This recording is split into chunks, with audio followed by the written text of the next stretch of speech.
Report story. Ochako Pav. I followed Deku off the train and watched him walk down the street.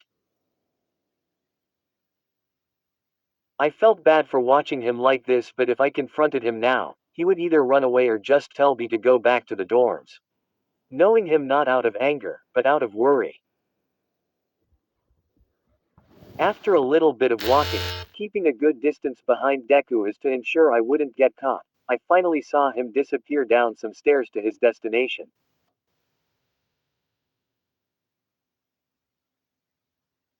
I walked up to the railing and looked around, though I knew what it was from the sound of waves a little further back. A beach, a clean one at that. Deku had brought up a beach on a few occasions during our conversations, and came back late one night recently saying that he went on a run at the beach, even with his bandages. Didn't he say he cleaned a beach before? Is this the same one? I quietly walked closer to the railing that separated the beach and the city street and peered over it, trying to locate that familiar mess of green hair I admired so much. I squinted my eyes to try and see Deku at all. The darkness of the night was not helping. I looked up to see a cloud covering the moon, the only light source on the beach. One singular cloud. Thanks, cloud. I sigh as I go back to trying to see Deku somewhere on in the sand when I saw a shadowed figure sitting in the sand a little next to the pier with a little roof over the end of it. After squinting as hard as possible, I could make out the messy spikes of hair that belonged to Deku. I found the same stairs against the wall that Deku had walked down and stopped at the base of the stairs. I was never a fan of getting sand in my shoes. Especially my uniform shoes. I reached down and took off my shoes and set them on the last stair before reaching the beach. Then I realized I was also had on tights. I scrunched my face up in frustration. I didn't have very many pairs of tights and getting sand out of tights is a chore. A large one. But that would be really embarrassing to let Deku see, wouldn't it? I mean, I wear shorts around the dorms and I have my skirt, so what's the difference? I sat there for a second contemplating my decision, realizing I was just stalling. What am I supposed to say when I walk over there? What was I gonna say if I went to his room tonight? Oh boy, I clearly didn't think that one through enough. I shook my head and smacked my hands on my cheeks. What was I doing here? Maybe Deku just needs some time alone. He's not doing anything reckless. He came here alone for a reason. I feel the frown growing on my lips and I can't help but feel disappointed. Once again, Ochako, you couldn't follow your heart. There was no way I could do this. Deku is strong. He always knows what to do, he doesn't need me to give him a push. I'd just be interrupting him. I was supposed to push these feelings down. What am I doing? I reach to grab my shoes to put them back on when suddenly a white light starts to shine. I look up to see the moon shining in the sky. I then look out towards the sea. The water was now reflecting the white light of the moon. The waves, reflecting the stars, and the moon's light, most of the waves looking a deep navy blue, smeared with white streaks of light. Such a sight, Deku sure knows how to pick places too. And then I saw him. Hands in his face, not looking at the sea's beauty. From where I was, Deku was still pretty hard to make out, but the white light was shining on him now, making him a bit easier to see now, and Deku was hurting. That's what I had come to do. I was supposed to be Deku's friend. His best friend. The reason I planned to visit him in his dorm, the reason I followed him, and the reason I was looking at him now. All was to be there for him, to listen to what my feelings had told me to do. I reach down to take my tights off and fold them next to my shoes. I leave my backpack I had taken with me to the agency on a higher step and I slowly walk across the sand to towards Deku.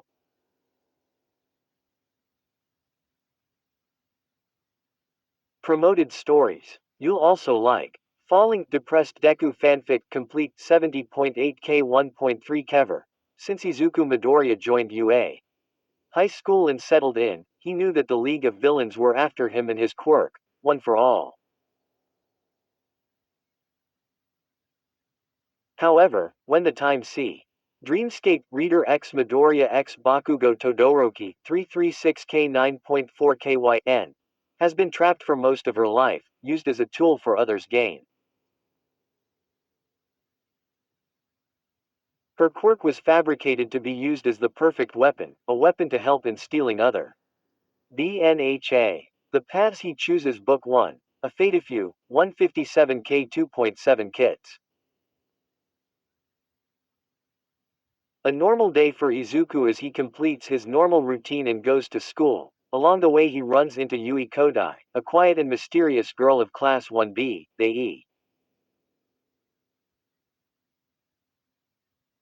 Different Izuku x Ochako 82.7K 1.5K Deku is the number one hero. He has fame and money, but he doesn't care much for either. He wants something more but doesn't know what. That is until he meets a very interesting. The life of 16.6K 480 Izuku. Midoriya wanted to be a hero his whole life and was bullied for it since he was quirkless.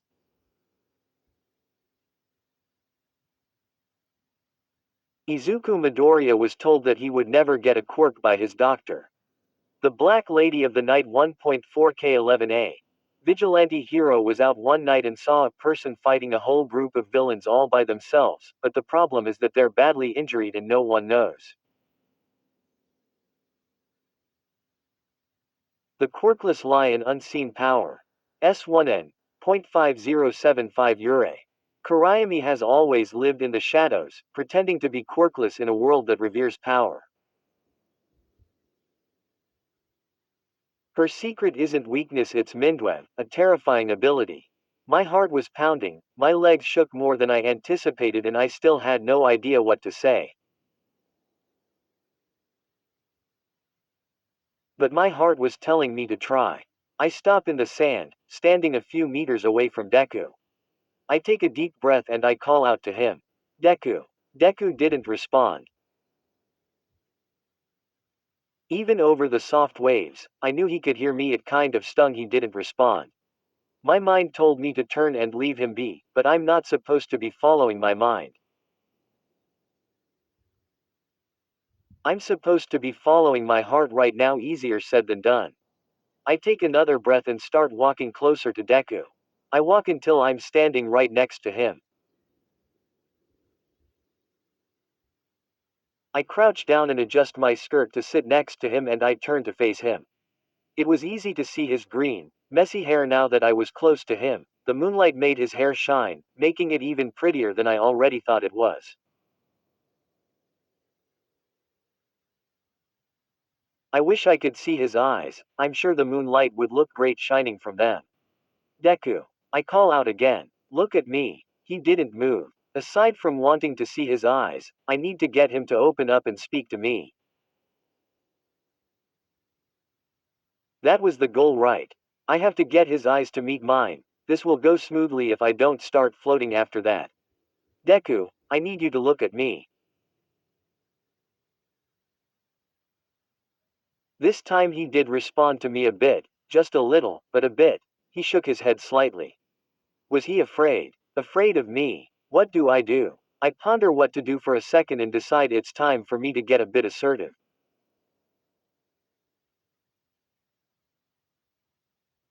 Gently, I take a deep breath and reach out to touch his hands. I felt the back of his rough hands and gently tugged on them. His hands gave away and followed mine as I pulled them away from his face, though he was still looking down, and he had still kept his eyes covered by his hair. I was holding his hands in mine at this point and he didn't pull away, and neither did I. I felt the blush returning to my cheeks from earlier, but I have to keep going. I'm close to getting him to respond. Just one more push. Izuku. My eyes widened at first. I meant to say, Deku, but I had just called him by his first name. My face was sure to be burning at this point.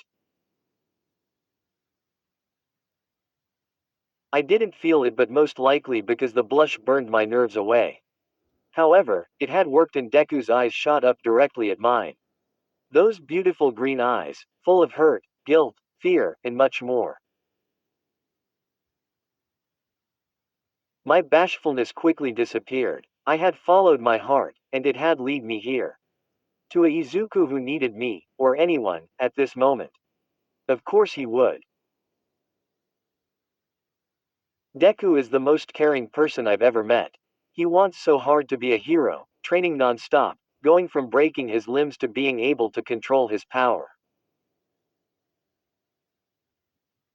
He had a real chance to be a hero that day with Eri, and I know just by looking into his eyes, that he feels like he failed. Before I can say anything, Deku starts.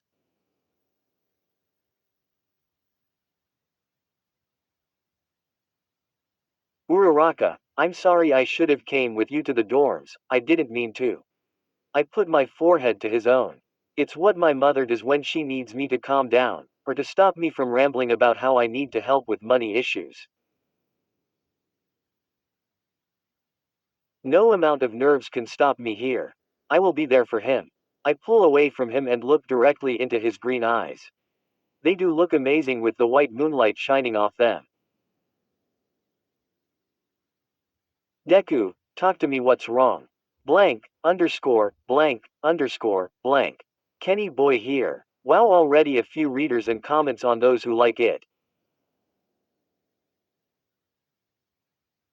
That's pretty amazing. I've been told that we want this story to go for as long as possible. I'm not sure how long I can make this story, but hopefully I can make these characters into my own version and get more original as time goes on. As per request of some readers, I will try and make this go on for a while, whether it be this singular book or over the course of a few books. So I hope you guys stick with me until then. Quick question, how would some of you feel about me making a Snapchat or Instagram or something that I can post on so you guys know when a new update is? Wattpad's update system is kinda meh from what I can tell. I think. Just let me know what you guys think. Other than that, please enjoy this new officially committed IzuOcha story.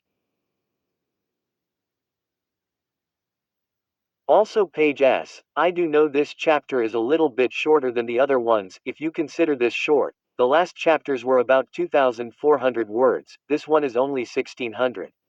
Does this matter? Is there a preference? Longer chapters would mean theoretically taking a bit longer to make. I'm rambling at this point, just let me know. Where stories live. Discover now.